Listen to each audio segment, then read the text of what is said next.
Essere.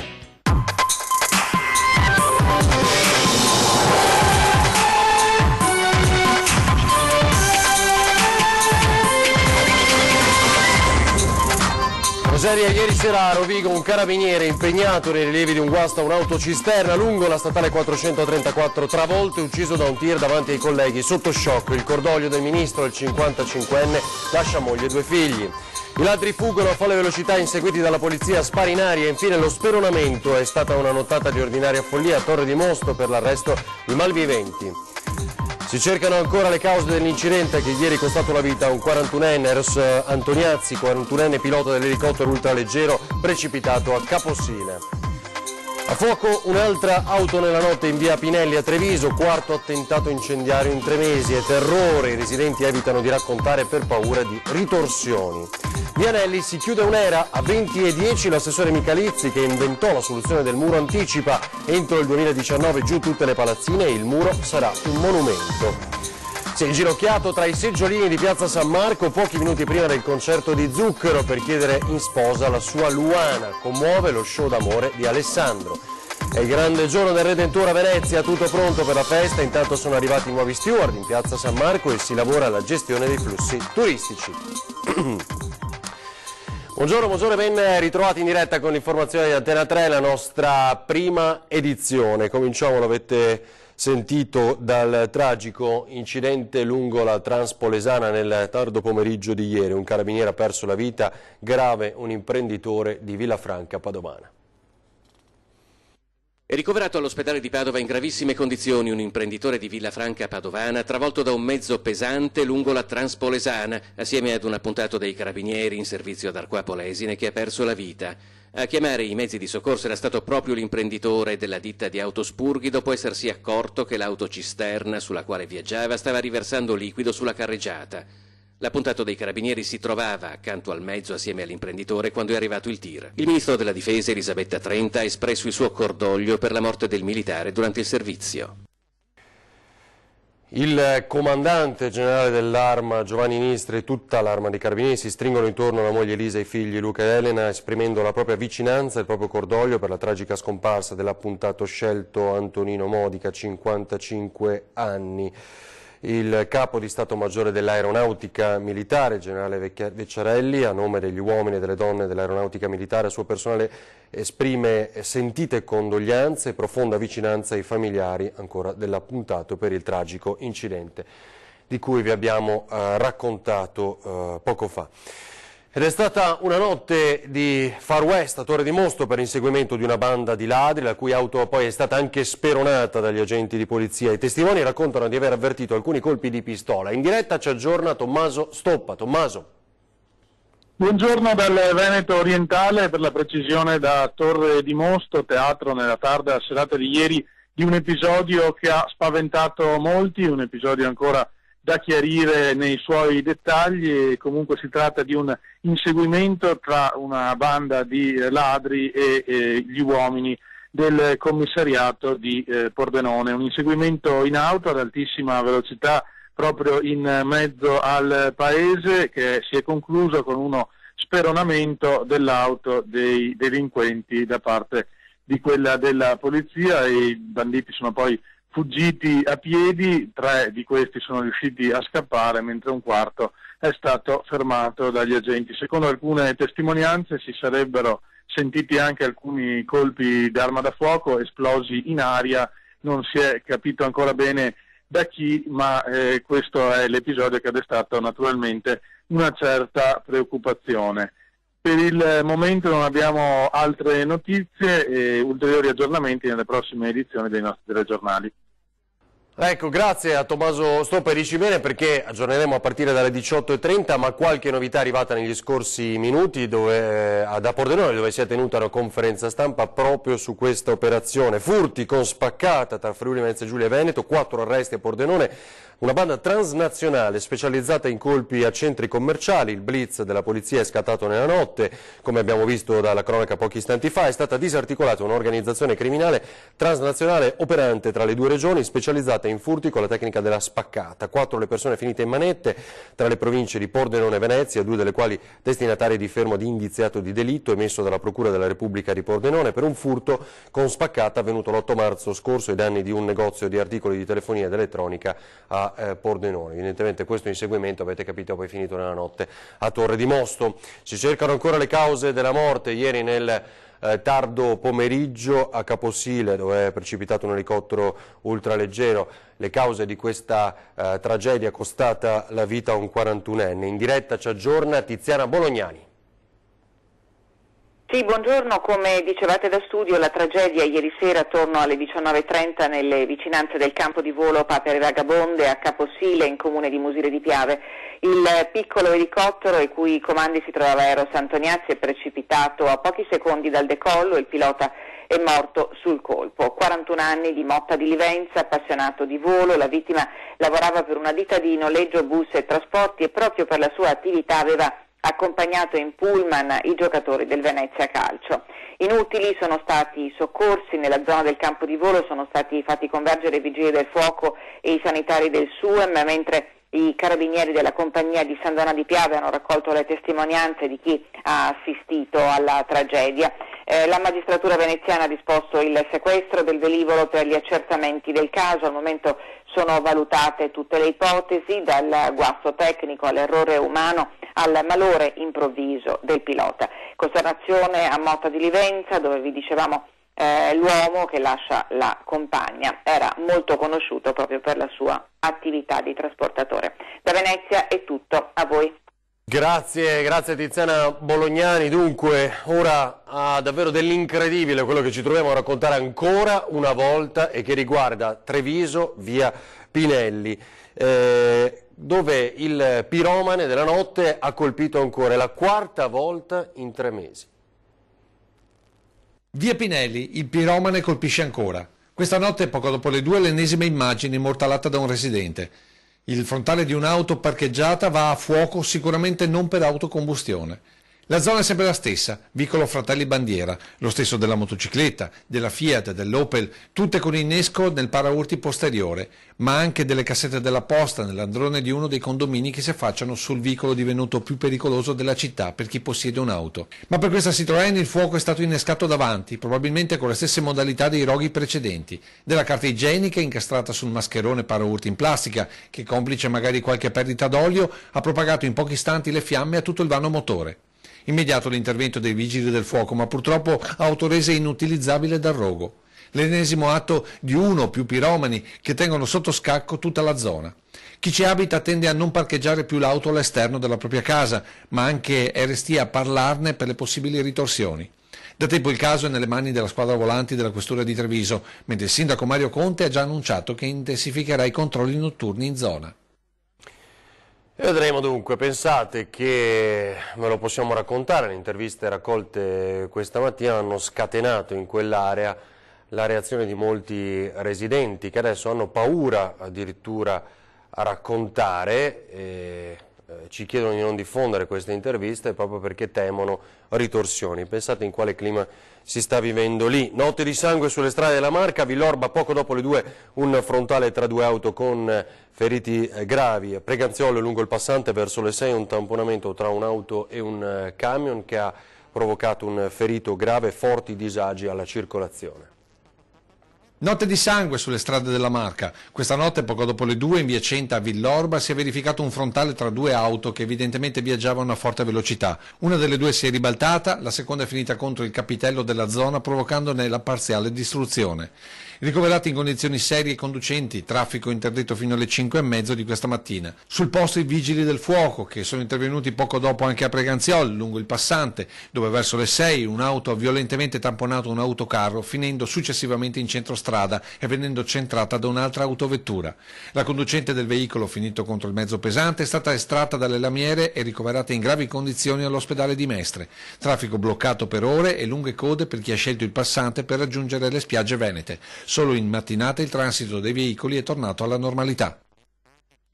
Cosa che non è accaduta invece in A4, perché da questa mattina vi possiamo dare un aggiornamento, c'è gran traffico proprio in direzione Trieste per quanti da Venezia cercano di raggiungere appunto la Riviera, da San Stino di Livenza in avanti sino alla Tisana ancora di più.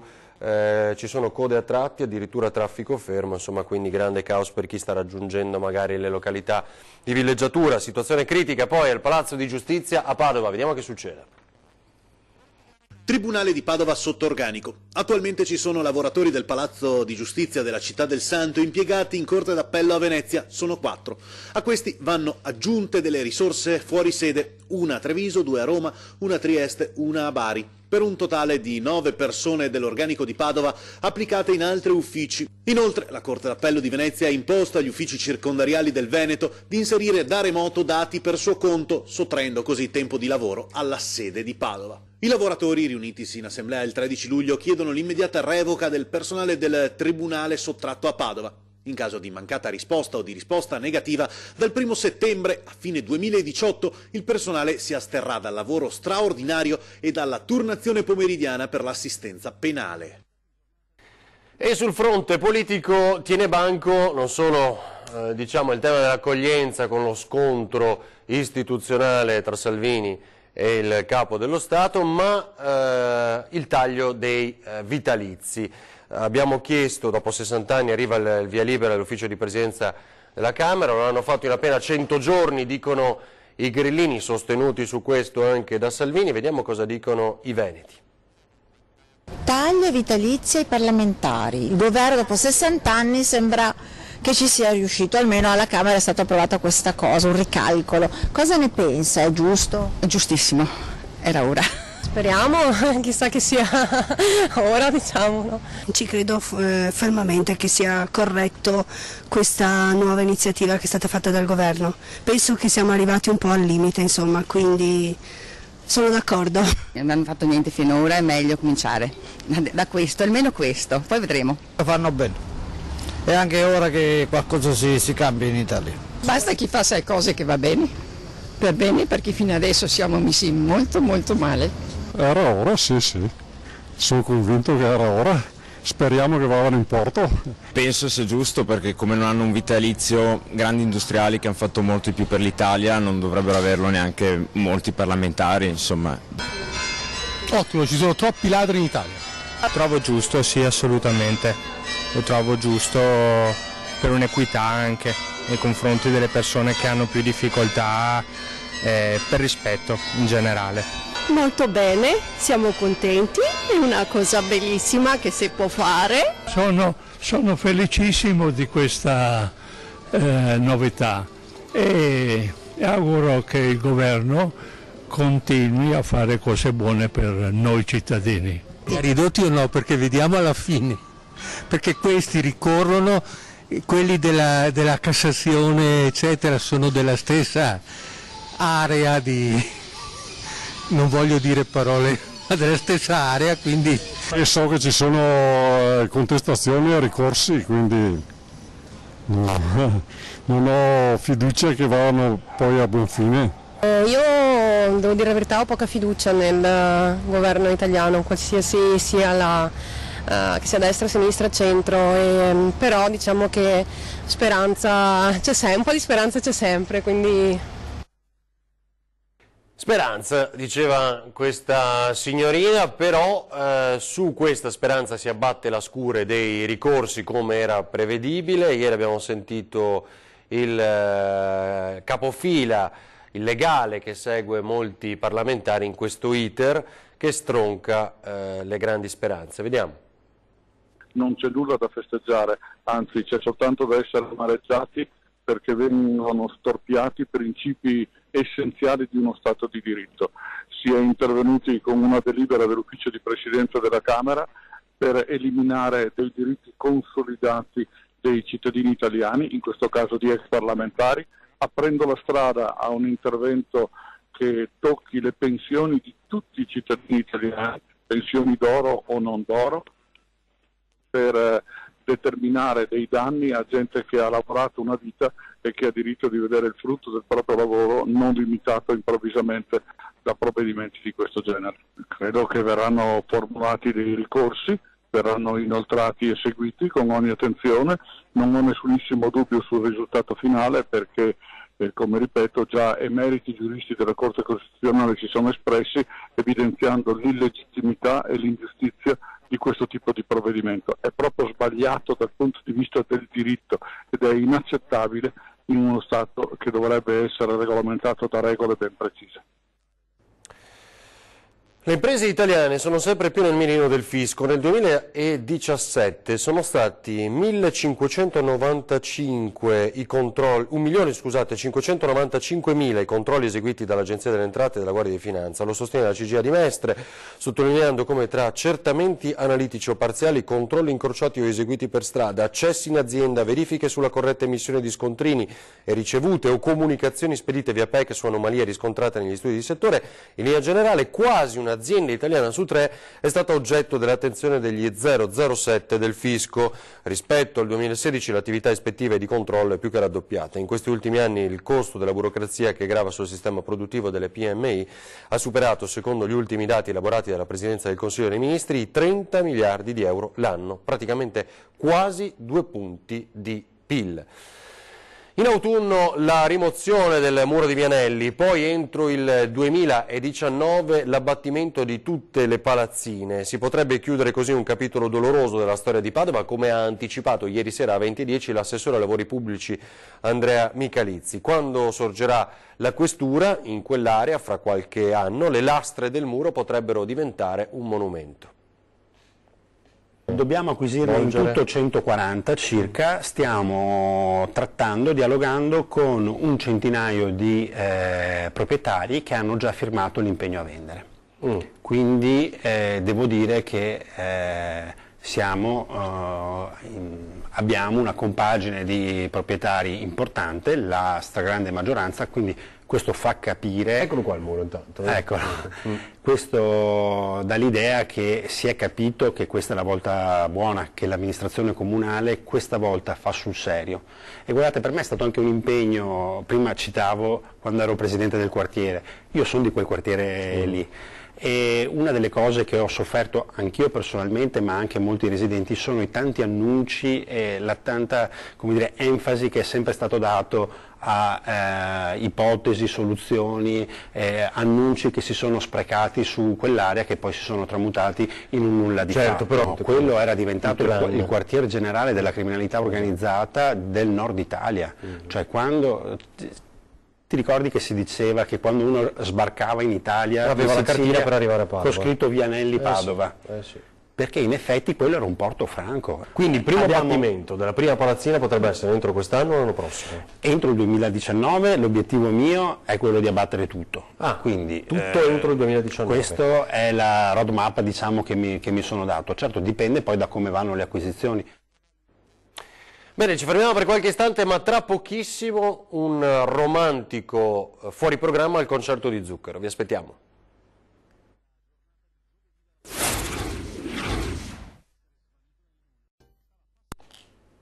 Torniamo in diretta con la nostra prima edizione. Dicevamo un dolce fuori programma durante il concerto di Zucchero in piazza San Marco lo scorso 4 luglio. Lo vedete da queste immagini. All'improvviso tra il pubblico Alessandro Cigana, 34enne gestore di un hotel a Eraclea, ha chiesto la mano alla sua Luana Bonotto, 25 anni di San Polo di Piave. Un'emozione straordinaria anche per amici e chi era loro vicino lungo le file di sedute in attesa dello show. Alessandro ha chiesto un attimo di attenzione, ha spostato un seggiolino e si è inginocchiato, come avete visto, per chiedere a Luana di sposarlo.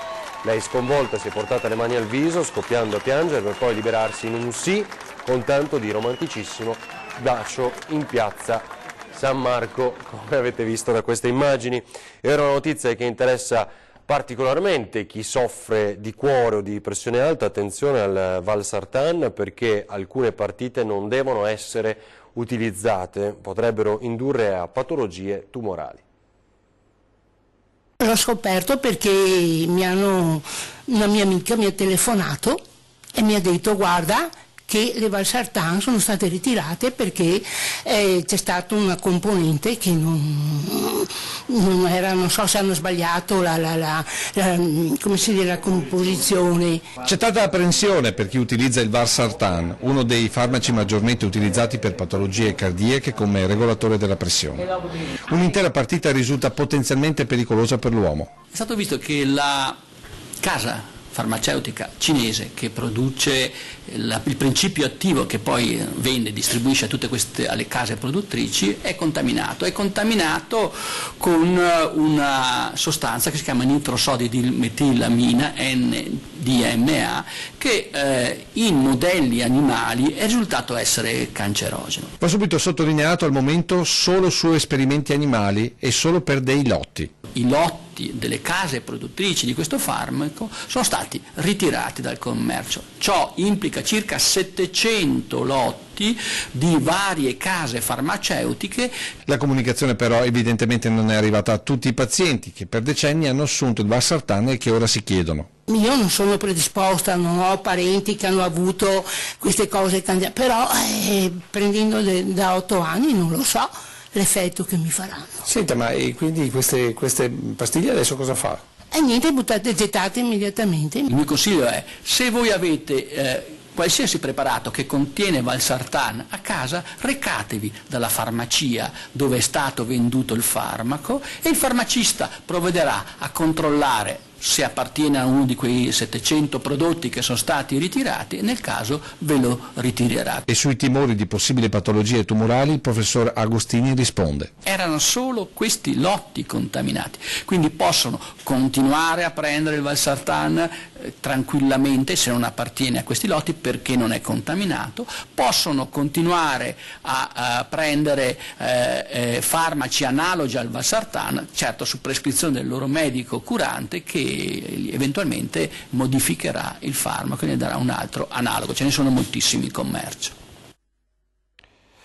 Allora, vediamo se mi fate sapere qualcosa dalla regia, se riusciamo ad avere quel servizio pronto, se no proseguiamo, perché dovrebbe essere già preparato dalla redazione. Perfetto, lo vedo, perché è il gran giorno del Redentore ovviamente a Venezia e quindi poi ci si sta preparando anche per la gestione dei flussi turistici con l'arrivo degli steward nelle scorse ore. Vediamo.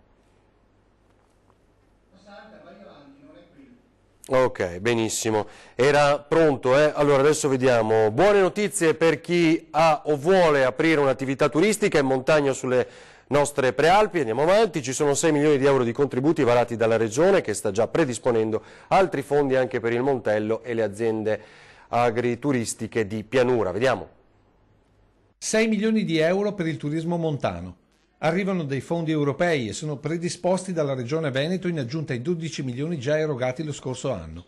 Una riproposizione con una novità. La novità del criterio dell'altimetria, quindi più alto è l'albergo a livello altimetrico o il rifugio addirittura a disposizione e maggiori saranno le possibilità, grazie ai punteggi che vengono assegnati da questo bando, per ricevere il finanziamento.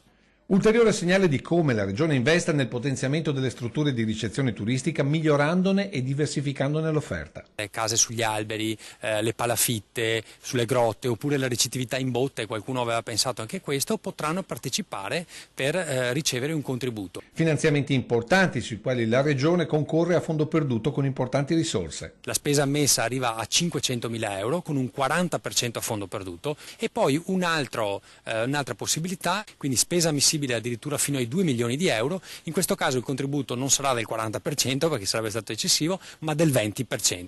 Al momento la fascia interessata è sopra i 300 metri sul livello del mare. Si parte dai 300 metri con un punto, poi ogni 150 metri circa viene assegnato un punto. Incentivo per il turismo o agriturismo montano, ma c'è già in cantiere un altro bando che interesserà aziende già attive o nuove imprese anche a quota zero. È cosiddetta della pianura, abbiamo in serbo un ulteriore bando che però faremo a fine anno, anche questo si aggirerà sui 6-7 milioni di euro. Tutti incentivi per sviluppare ogni tipologia di offerta turistica. Il turismo cresce sempre di più a livello veneto, ma cresce anche molto in particolare nella provincia di Treviso e di Vicenza, che sono quelle due province che magari hanno meno grandi attrattori, però hanno appunto un turismo diffuso. E allora adesso vediamo dunque la preparazione al Redentore di questa sera con l'assessore Mar.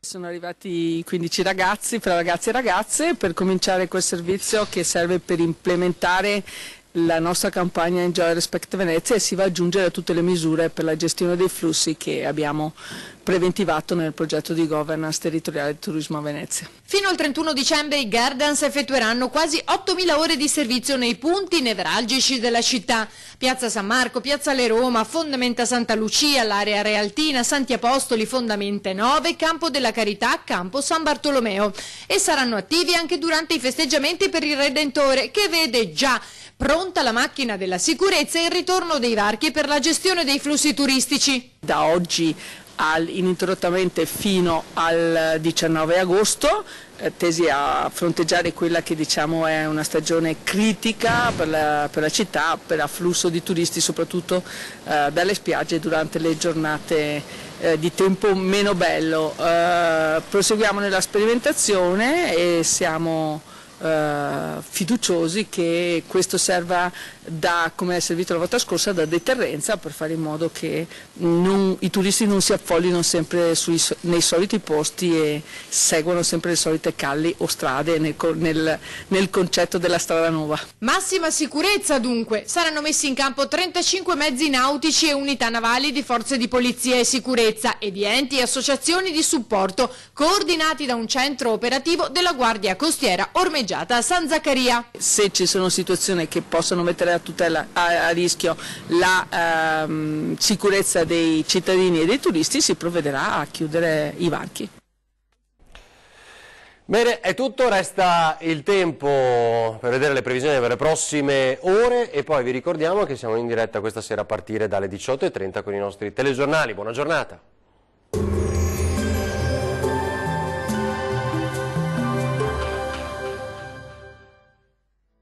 Ben ritrovati al meteo. Bel tempo ma qualche disturbo sulle nostre regioni. Vediamo il dettaglio di sabato 14 luglio. Sul Veneto sarà bel tempo nella prima parte della giornata, con ampio soleggiamento un po' su tutti i settori. Dal pomeriggio si accenderà l'instabilità sui rilievi del Bellunese, con qualche rovescio temporale, sempre buono invece altrove. Temperature minime tra 17 e 20 gradi, massime piuttosto calde, comprese tra 28 e 33 gradi. Diamo uno sguardo alla situazione del Friuli Venezia Giulia. Bellissima mattinata all'insegna del sole su tutti i settori. Il cielo sarà poco o parzialmente nuvoloso ovunque. Dal pomeriggio qualche addensamento anche con occasionali rovesci sui settori alpini. Temperature in aumento con minime comprese tra 18 e 20 gradi, valori massimi oscillanti invece tra 29 e 32 gradi circa. Vediamo infine la situazione del Trentino Alto Adige. Bel tempo su tutta la nostra regione, specie al mattino. Col passare delle ore si accenderà l'instabilità, con temporali sparsi ma piuttosto frequenti, possibili soprattutto sui settori alpini di confine. Temperature molto calde con minime comprese tra 17 e 18 gradi, valori massimi oscillanti invece tra 29 e 32 gradi. Dal meteo di Antenna 3 per ora è tutto. Arrivederci.